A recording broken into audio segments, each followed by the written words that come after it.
কি হয়েছে তোর? জয়েন লেটার এসছে মা, চাকরিটা আমার হয়ে গেছে। হ্যাঁ, সে কি, খুব আনন্দের খবর তো এটা। তাহলে মন খারাপ করছিস কেন? মা গো, মেয়েরা তো চাকরির জায়গায় স্বাধীন নয় মা। আমি যদি আর কোনোদিন তোমার কাছে না ফিরি কারো ষড়যন্ত্রে। চুপ কর, কি বলছিস এসব?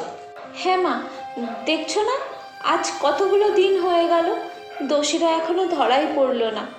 দোষীরা সমাজের সামনে দিয়ে বুক উঁচু করে ঘুরে বেড়াচ্ছে, আর আমরা মেয়েরা, আমরা ভাবছি এরপরে বুঝি আমাদের কারোর পালা আসবে। ভগবানের ওপর ভরসা রাখ, উনি মাথার ওপরে আছেন।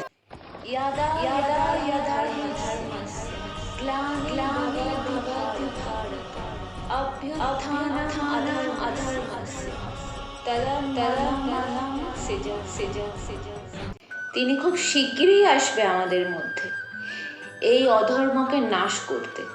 শুধু সময়ের অপেক্ষা।